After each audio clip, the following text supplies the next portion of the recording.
안녕하십니까. 김성희 회계사입니다. 오늘 한국 기업이 해외에 진출할 때 주의해야 될 사항, 특히 세무를 중심으로 얘기를 나눠볼까 합니다.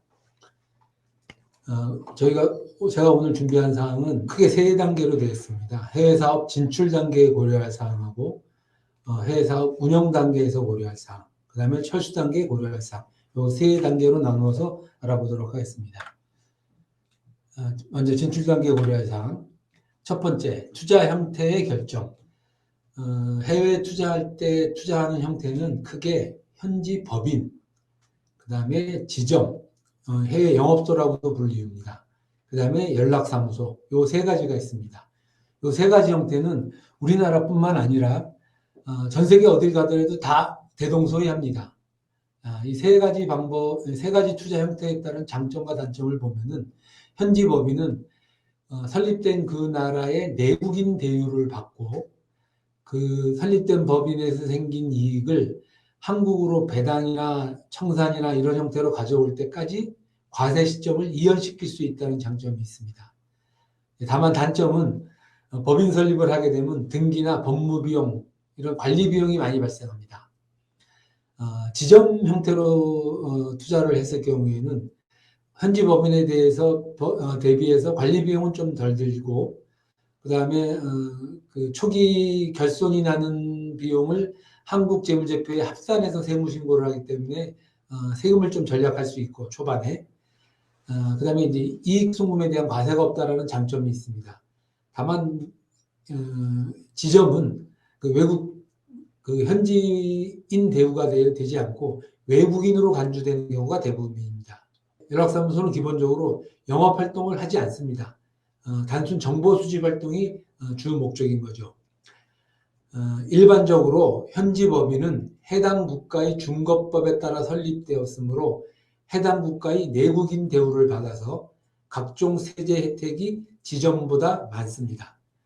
한국도 마찬가지입니다. 한국도 모든 그 세법의 그 혜택은 일단 현지, 그러니까 내국 법인 위주로 되어 있습니다. 그리고 또 장기적으로 현지에서 사업을 확대하려면 현지 법인이 자금 조달이나 영업상 이미지 등에서 유리하다고 판단하고 있습니다.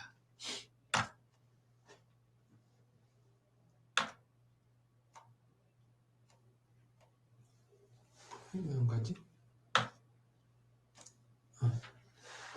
그 다음에 이제 아까 그런 형태로 해외 직접 투자 이제 투자를 할 때 어떤 신고를 하고 어떤 사업 관리를 해야 되는지에 대해서 알아보겠습니다. 해외 직접 투자란 이제 크게 현지 법인에 대한 투자를 하는 경우가 있고 지점 또는 연락사무소 형태의 투자인 경우가 있습니다. 현지 법인에 대한 투자라는 것은 외국 법령에 따라 설립된 법인의 경영에 참여하기 위하여 지분의 10% 이상을 투자하는 경우를 얘기합니다. 또 투자 비율이 10% 미만이더라도 그 해당 외국 법인과 다음 항목 중에 하나에 해당하는 관계를 수립하는 것도 해외 직접 투자에 해당됩니다. 뭐 임원의 파견이나 계약 기간이 1년 이상인 원자재 또는 제품의 매매 계약의 체결, 기술의 제공, 도입 또는 공동 연구 개발의 체결, 해외 건설 및 산업설비 공사를 수주하는 계약의 체결, 이런 것도 다 해외 직접 투자에 해당됩니다. 또 1호나 2호에 따라 이미 투자한 외국 법인의 주식 또는 출자 지분을 추가로 취득하는 것도 해당되고, 또 1호부터 3호까지 규정에 따라 외국 법인에 투자한 거주자가 해당 외국 법인에 대하여 1년 이상의 장기 대여금을 해주는 경우도 해당이 됩니다. 그다음에 지점 또는 연락사무소 형태의 투자인 경우에는 지점 또는 연락사무소의 설치 비용이나 영업기금을 투자하는 경우, 거주자가 외국에서 법인 형태가 아닌 기업을 설치 운영하기 위한 자금, 해외자원개발사업법에 따른 해외자원개발사업 또는 사회간접자원개발사업을 위한 자금을 투자하는 경우도 모두 해외 직접 투자에 해당됩니다.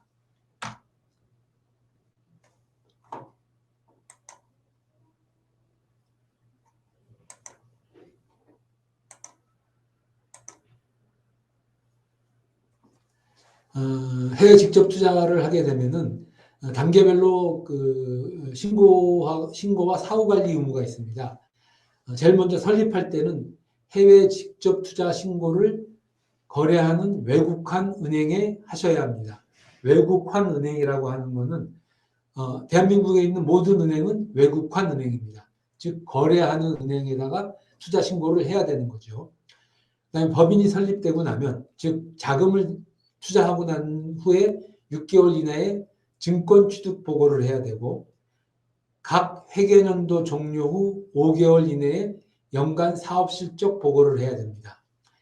사업을 하다가 청산을 하게 되면은 청산 보고도 해야 합니다.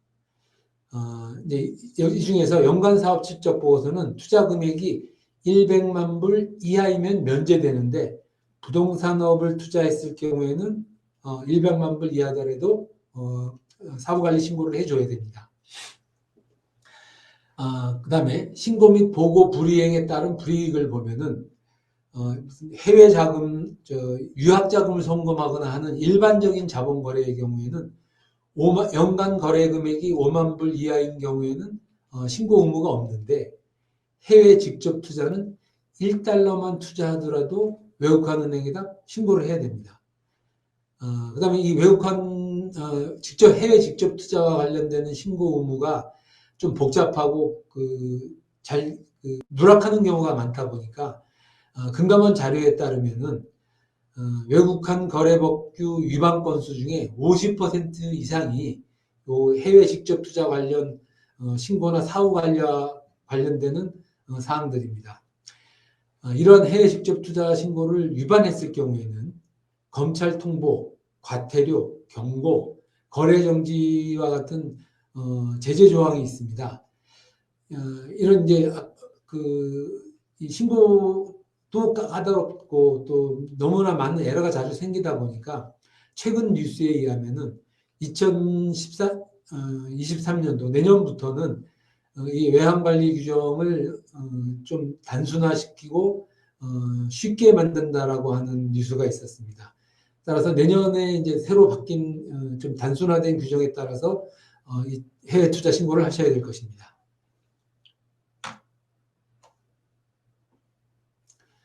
그 다음에 운영 단계에서 고려할 사항에 대해서 보겠습니다. 제일 먼저 해외 투자를 하게 되면은 그 나라 현지 세법하고 그 나라와 우리나라와 맺은 조세 조약을 어떻게 해석할 것인가를 결정해야 되는데, 조세 조약은 특별법에 지위에 있기 때문에 현지 세법보다 우선합니다. 다만 현지 세법이 납세자에게 더 유리하면은 현지 세법을 우선 적용합니다. 현재 우리나라가 조세 조약을 체결한 국가는 전부 94개국인데, 따라서 거의 세계 대부분의 나라들, 우리나라가 거래를 하는 대부분의 나라는 조세 조약이 체결되어 있다고 보시면 됩니다.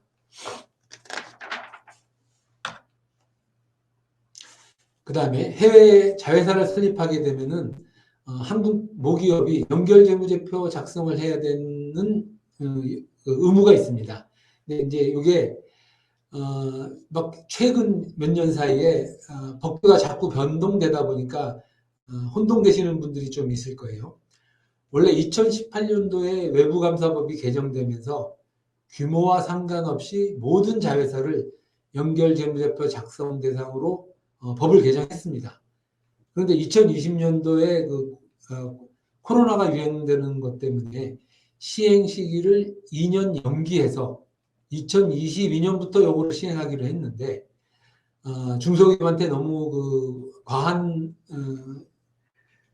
부담이 되다 보니까 최근에 일반 기업회계 기준을 개정해가지고 2022년도 올해부터 자회사 규모가 외부감사 대상 규모 미만일 때에는 연결해서 제외하기로 또 바뀌었습니다.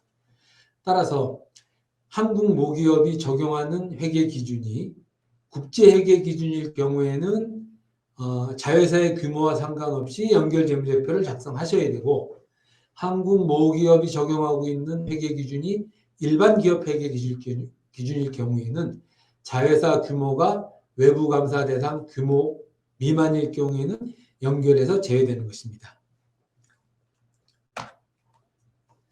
그 다음에 해외 자회사로부터 배당 관련 세무. 해외 자회사가 어느 정도 이제 이익이 나기 시작하면은 그 이익을 한국 본사로 가져와야 될 텐데, 이럴 경우에 세 가지를 주의하셔야 됩니다. 세금과 관련돼서 배당을 할 때 그 나라 세법에 따라서 또는 조세 조약에 따라서 그 배당에 대한 원천 징수를 당합니다. 그러면은 한국에서는 배당 전체 금액을 이익으로 잡지만은 이러한 국외 원천 소득에 대해서 발생되는 한국 세금 중에 해외에서 이미 납부한 외국 납부세액은 공제를 받을 수 있습니다. 그 다음에 간주 외국 납부세액 공제라는 것은 그 해당 국가에서 어떤 그 베니핏을 주기 위해서 세금 감면을 했는데 한국에서 세금 감면과 상관없이 한국 세금을 다 물리게 되면은 불합리하기 때문에 한국에서 세금을 계산할 때 외국에서 외국에서 세액 공제 받은 것을 마치 납부한 것처럼 한국에서도 공제받아라 하는 게 간주 외국 납부세액 공제입니다.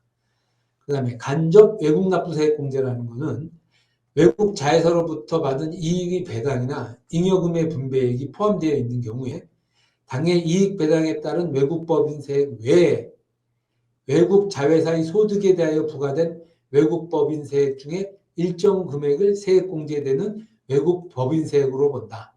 이게 무슨 말이냐면은 수입 배당금은 이미 해당 국가의 법인세가 과세된 소득에 대해서 지급되는 것입니다. 따라서 해외 국가에서 이미 납부한 법인세 중에 일부를 한국 세금에서 공제해 주겠다는 뜻입니다.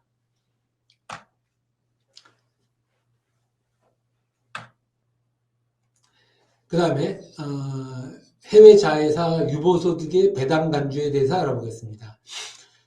이 세법 조항은 사실 굉장히 예외가 많고 복잡하고 어려운 조항이기 때문에 취지에 대해서 설명을 드리면 이해가 더 훨씬 쉬울 겁니다. 어느 정도 해외 거래가 많이 있는 그 회사의 경우에 내가 세율이 싼 나라에다가 회사를 하나 만들어 놓고 그 회사로 이익을 다 이전하게 되면은 한국에서 세금을 내지 않으니 유리하겠다 라는 생각을 하고 해외에다 그 자회사를 설립하는 경우가 설립을 고려하는 경우가 많을 것입니다. 이런 경우에 실질적으로 한국으로 그 과실송금을 가져오지 않으면은 계속적으로 과세가 이연되는 효과가 발생하기 때문에 이러한 회사를 설립하더라도 한국에서 과세를 하겠다라는 것이 이 조항의 취지입니다. 입법 취지를 한번 읽어보겠습니다. 특정 외국 법인의 유보소득에 대한 합산과세는 이른바 조세 피난과세 제도로서 거주자나 내국 법인이 해외 조세 피난처를 활용하여 국내 조세의 과세 이연을 하려는 것을 막는 것을 입법 취지로 한다.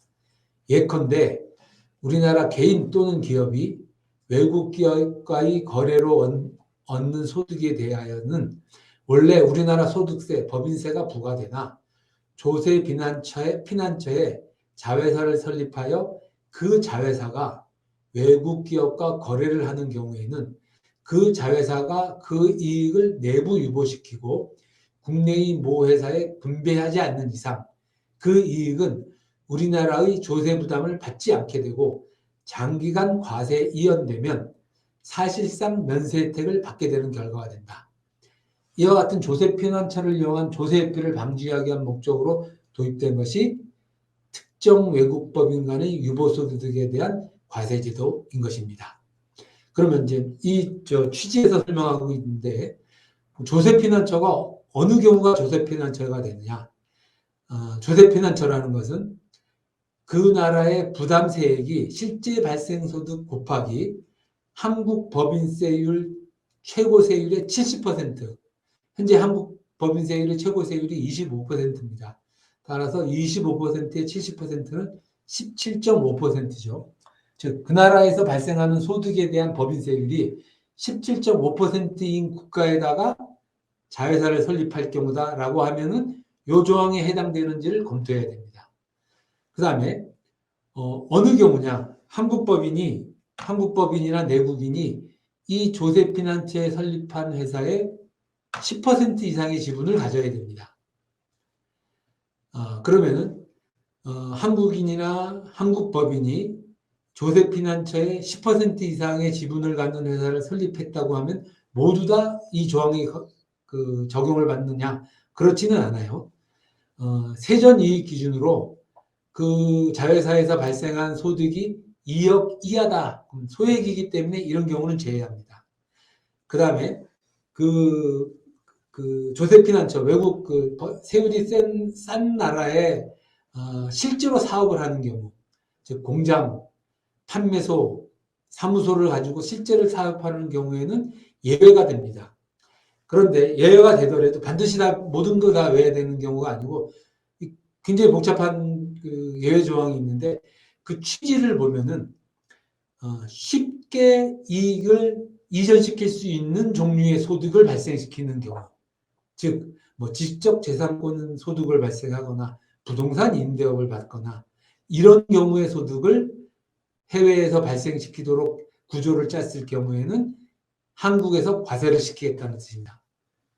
그러면 한국에서 어떻게 과세시킬 것이냐?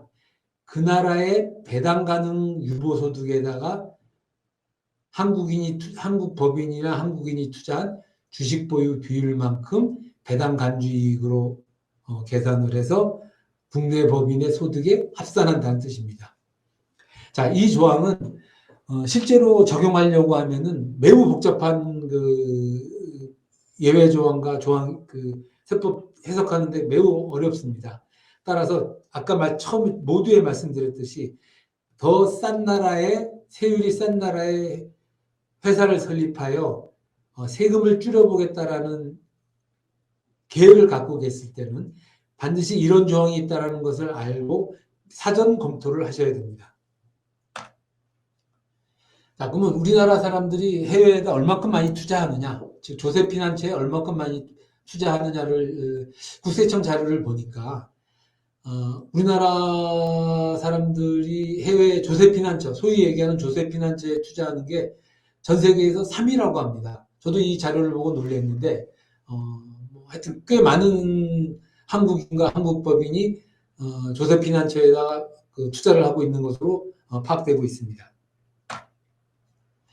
그 다음에 이제 해외 자회사를 설립하고 거기에 근무할 주재원을 파견했을 때 어떤 세무 문제가 발생하느냐가 또 많은 질문 사항 중에 하나인데, 해외 주재원 과세 문제는 그 주재원이 어느 국가의 거주자인지를 판정하는 것이 핵심입니다. 왜냐하면은 만약에 한국 거주자라 그러면은 그 사람이 벌어들이는 전 세계 소득을 모두 합산해서 국내에서 소득세 신고 의무가 발생하고, 만약에 국내에 비거주자라고 하면은 그 해당 거주 국가에서 모두 합산 신고를 해야 되기 때문입니다.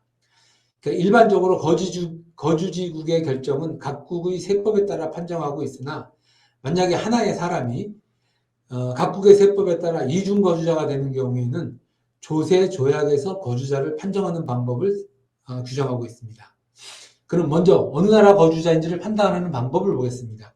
먼저 우리나라 세법에 따라서 거주자를 판단하는 방법을 보면은 거주자와 비거주자의 판단은 국내에 주소 또는 1과세 기간 동안 183일 이상 거소를 두는지 여부에 따라 판별합니다. 자, 주소 또는 거소를 한국에 있으면은 한국 거주자, 그렇지 않으면 다 비거주자입니다. 즉 국적하고는 상관이 없어요. 외국인도 한국에서 이 주소나 183일 이상의 거소를 두고 있는 경우에는 한국의 세법상의 거주자가 되는 것입니다. 여기서 1과세 기간이라고 하는 것은 1월 1일부터 12월 31일까지를 말을 하는 것입니다. 자, 그러면 이제 주소의 개념을 보면은, 주소라고 하는 것은 우리가 일반적으로 얘기하는 뭐 무슨 동, 몇 동 몇 호가 그런 개념이 아니고 생활의 근거가 되는 곳, 국내에서 생계를 같이 하는 가족 및 국내에 소재하는 자산의 유무 등 생활 관계의 객관적 사실에 따라 판정합니다. 국내에 주소를 가진 것으로 보는 경우를 보면은 계속하여 183일 이상 국내에 거주할 것을 통상 필요로 하는 직업을 가지거나 국내에 생계를 같이 하는 가족이 있고 그 직업 및 자산 상태에 비추어 계속하여 183일 이상 국내에 거주할 것으로 인정되는 때 국내에 주소를 가진 것으로 봅니다. 그럼 국내에 주소가 없는 것으로 보는 경우, 이때는 국외에 거주 또는 근무하는 자가 외국 국적을 가졌거나 외국 법령에 의하여 그 외국의 영주권을 얻은 자로서 국내에 생계를 같이 하는 가족이 없고 그 직업 및 자산 상태에 비추어 다시 입국하여 주로 국내에 거주하리라고 인정되지 아니하는 때에는 국내에 주소가 없는 것으로 본다. 이렇게 되어 있습니다. 이 조항을 보면은 매우 광범위하게 가능한 한 한국의 거주자인 것으로 판단할 수밖에 없게 돼 있어요. 그 이유는 어느 나라 국세 세법이든지 가능한 한 자국의 거주자로 판단하려고 합니다. 그래야지 과세권이 생기기 때문이죠. 자, 그 다음에 이제 아까 주소와 거소에 의해서 구분하는데 거소의 개념을 보겠습니다.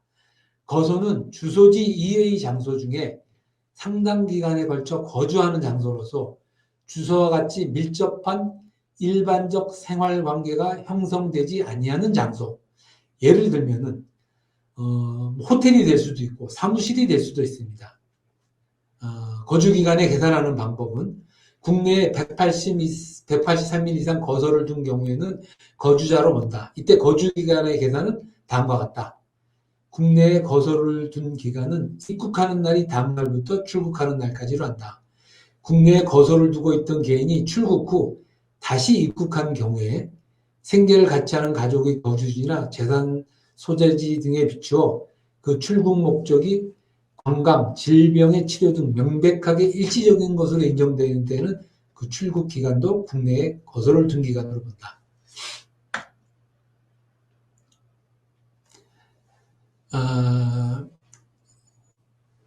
국내에 거소를 둔 기간이 1과세 기간 또한 183일 이상인 경우에는 국내에 183일 이상 거소를 둔 것으로 본다.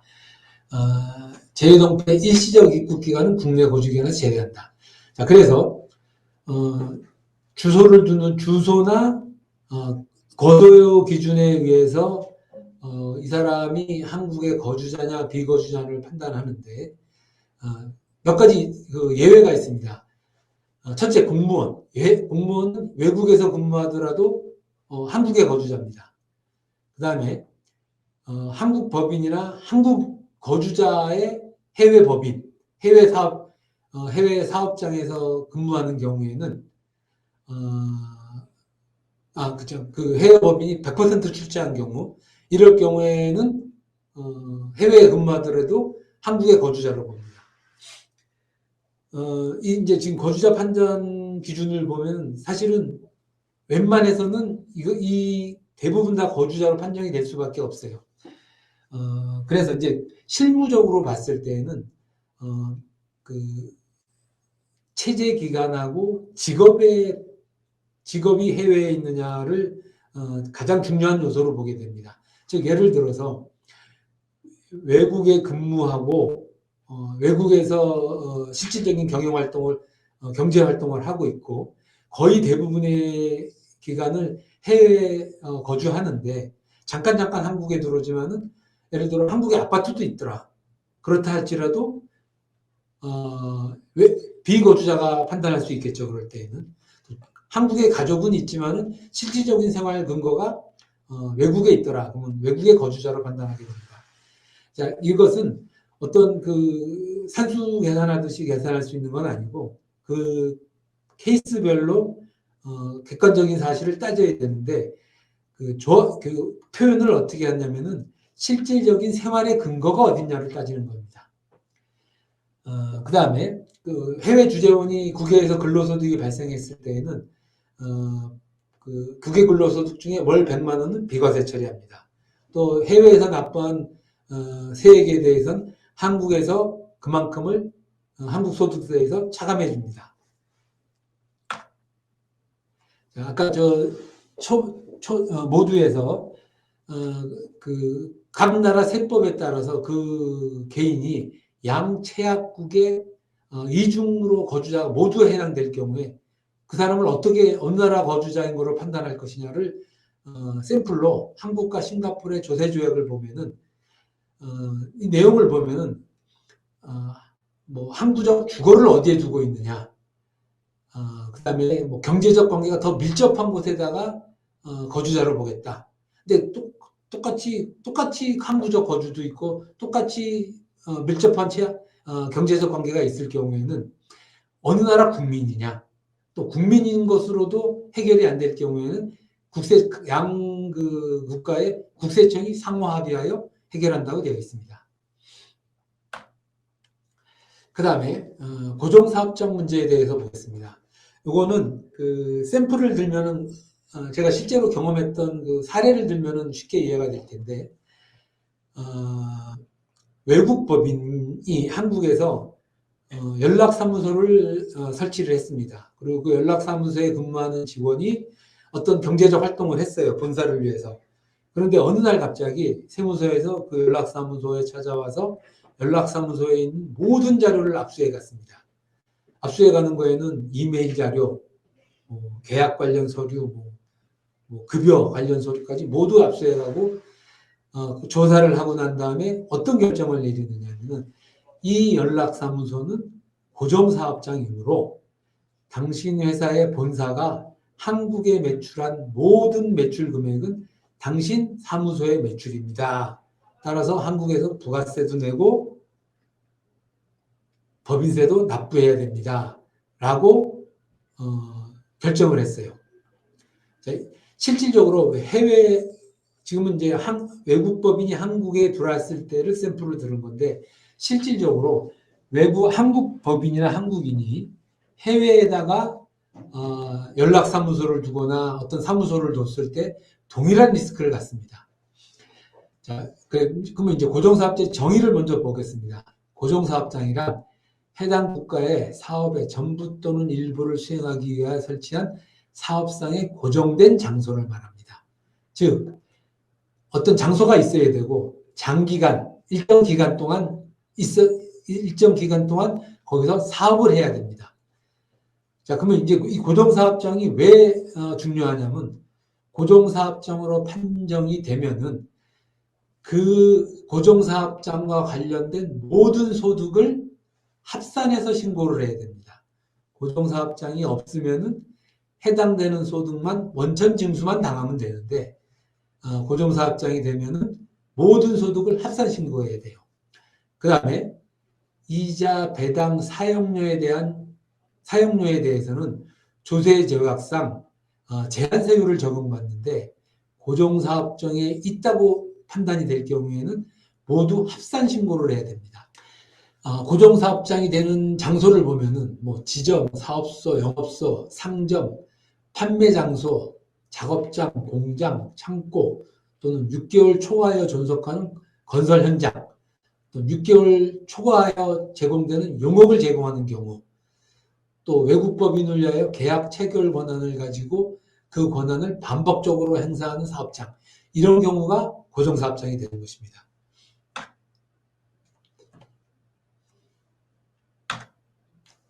그다음에 고정사업장이 되지 아니하는 장소, 자산의 구입만을 목적으로 하는 장소, 또는 판매를 목적으로 하지 않고 저장이나 보관만을 하는 장소, 광고 선전, 정보 수집, 시장 조사를 하거나 그 밖에 예비적이고 보조적인 성격을 가지는 사업 활동만을 하는 장소, 또는 외국 법인이 자기 자산을 타인으로 하여금 가공만 하게 하기 위하여 사용하는 장소, 이런 경우는 고정사업장이 되지 않는다라고 되어 있는데, 제가 지금까지 경험한 바로는 실질적으로 이거를 판단하는 경우가 하기가 매우 어렵습니다. 즉, 외국 법인이 비용을 써가면서 한국에 사람을 파견했을 때에는 실질적으로는 어느 정도 수준에서는 다 영업을 할 수밖에 없어요. 따라서 세무조사를 받게 되면은 규모의 차이일 뿐이지 다 영업과 관련돼서 고정사업장의 리스크를 가지게 되는 것입니다. 이거는 한국 기업이 해외 나갔을 때도 동일합니다. 자, 고정사업장과 관련된 세무상 위험. 만약 해외 자회사, 지점 혹은 연락사무소가 한국 모기업의 해당 국가 내 고정사업장으로 판정될 경우에는 한국 모기업의 해당 국가에 대한 매출액이 동사업장의 매출로 간주될 수 있으며 이 경우 해당 국가의 부가가치세, 법인세 등의 과세 문제가 발생합니다. 고정사업장인지 아닌지를 판단하는 주요 요소는 계약 체결권을 가지고 있느냐, 재고를 판매할 수 있는 권한을 갖고 있느냐, 또 인터넷 서비스의 경우에는 서버가 그 나라에 존재하느냐 등에 따라서 판단하게 되는데 사실상 매우 주관적 요소가 많이 들어갑니다. 아주 단적인 예를 하나 든다면은 이메일을 모두 압수해서 이메일에 봤더니 그 사무소에 근무하는 사람이 새로운 고객을 찾아가고 그 고객에다가 코테이션도 주고 그랬더라. 그러면 영업으로 판단한다는 거죠. 그러면은 그 본사가 한국에다 팔은 매출을 이 사무소의 매출로 판단하게 되고 그럴 경우에는 한국 내에서 부가세와 법인세 문제가 또 발생하게 되는 것이죠. 그래서 이 고정사업장 여부는 매우 신중하게 판단을 검토하셔야 됩니다. 다음에 철수 단계에서 고려할 사항에 대해서 보겠습니다. 해외 사업을 철수할 때에는 현지 법인의 경우에는 청산 또는 주식을 양도하는 방법을 택할 수 있는데 청산은 해당 국가의 세법에 따라 과세된 후 남은 잔여 재산을 한국으로 송금받으면 되는 것이고 주식을 양도하는 경우에는 그 나라와 우리나라가 맺은 조세 조약에 따라서 통상 세 가지 방법으로 구분이 됩니다. 즉 우리나라에서 그 주식 양도소득에 대해서 과세되는 경우가 있고 그 투자한 나라 국가에서 과세되는 경우가 있고 그 법인의 형태에 따라서 그 나라 해외에서 과세될 수도 있고 국내에 과세되는 경우도 있습니다. 이거는 각 그 투자한 나라와 한국이 맺은 조세 조약에 따라서 판단하셔야 됩니다. 이상으로 여기까지 제가 준비한 내용이고요. 질문 들어온 사항을 받아보겠습니다. 싱가포르에 제 지분 100%인 자회사를 보유 중이고 사업이 좋지 않아 폐업을 결정했습니다. 지속적인 마이너스로 자본금 환수가 불가한 상황인데 한국에서 추가적으로 세무신고나 다른 신고 절차가 필요한가요? 주의해야 할 사항이 있는지 궁금합니다. 제일 먼저 투자할 때 해외 투자 신고를 했으면은 사후 신고 의무가 있습니다. 즉 청산했을 때 청산 신고를 하셔야 되고 세무상으로는 투자한 금액을 한국 내에서 재갑 처리를 하려면은 그 나라에서 청산을 했다라는 증빙 자료를 구비하여 한국에서 세법상 재갑 절차를 처리해야 됩니다. 다음 질문을 보겠습니다. 홍콩에 자회사를 설립하려고 합니다. 한국에서 연결 재무제표를 작성해야 하는 지분율이나 기준이 따로 있는지요? 요거는 아까 잠깐 설명드렸었는데 일반적으로 지분율은 50%를 기준으로 합니다. 50%가 넘어가면은 연결 대상이 되는데 그보다 먼저 판단해야 되는 거는 모기업이 적용하고 있는 그 기준이 한국의 일반 기업회 기준인지 국제회계 기준인지를 판단해야 됩니다. 국제회계 기준이면은 지분율을 해당되면은 당연히 연결재무제표를 작성해야 되고 한국의 일반 기업회 기준을 적용할 경우에는 그 자회사의 규모가 외감 대상 이상인지 이하인지를 판단해서 연결재무제표 작성 여부를 판단해야 됩니다. 다음 질문 보겠습니다. 현재 한국에서 대만으로 파견한 직원이 있으며 급여의 50%는 한국 법인에서 50%는 대만 법인에서 지급하고 있습니다. 대만에서 신고 시에는 대만 법인에서 수령하는 50%만 신고하면 되는데 한국 법인에서도 50%만 신고 진행하면 되는지요? 이게 이제 사실 많은 회사에서 유사한 경우가 많이 발생하는데, 원칙적으로는 먼저 이 사람이 대만의 거주자인지 한국의 거주자인지를 판단해야 됩니다. 그래서 한국의 거주자라고 판정이 되면은 대만에서 받은 것까지 다 포함해서 신고를 하고, 대만에서 납부한 세금을 한국 세금에서 차감하고 납부하면 되는 것입니다. 질문은 여기까지 하고요. 혹시 추가로 질문이 있을 경우에는 제 연락처나 이메일로 연락을 주시면 성실하게 답변해 드리겠습니다. 장시간 감사합니다.